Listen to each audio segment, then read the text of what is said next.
What's up, future CPAs? Let's talk about that one topic that always seems to trip people up on their way to the LECPA, the effective interest method. But don't you worry, we're about to break it down so simply that you'll be able to nail this on your exam, no sweat. Here's our game plan to make sure the stuff sticks in your brain, not just for your next quiz, but for the long haul. First, we'll see how a simple IOU levels up into an asset. Then we'll get into the real interest rate, the one that actually matters.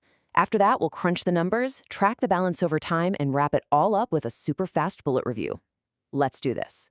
All right, first things first, let's get the fundamentals down. How exactly does a simple, hey, you owe me, turn into a formal asset that gets its own line item on the balance sheet? I mean, think about it. When a customer buys something on credit, that's just an account receivable, right? It's pretty casual. But what if the stakes are higher? What if you need something with some real legal muscle behind it?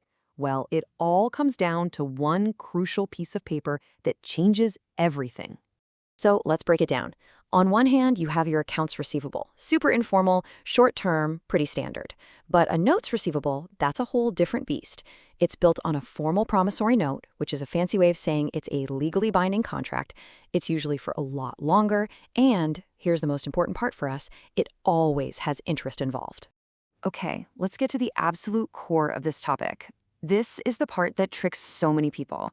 See, there's the interest rate you see printed on the note, and then there's the interest rate you actually use in accounting. Getting this right is make or break for the LECPA. And that special rate is called the effective interest rate, or EIR. The easiest way to think about it is this. It's the real interest rate. It's not just the number written on the loan document, it's the rate that tells the true story of the loan, factoring in stuff like discounts or premiums. This is the rate that matters. This is the one we care about.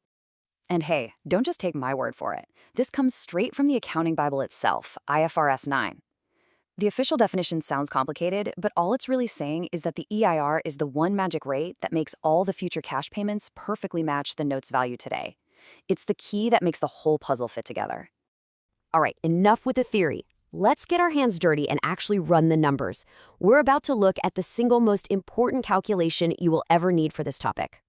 So how do you calculate the interest income you have to report? You're going to love this. It's just 3 simple steps. Step 1, you grab the note's carrying amount. That's its current value, not the original amount.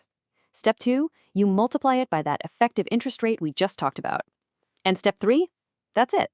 The answer you get is your interest income. Simple as that. This right here is the golden formula. Seriously, take a mental screenshot of this. Burn it into your memory. Every single time the board exam asks you to calculate interest income on a long-term note, this is your key. No exceptions, no tricks, just this formula.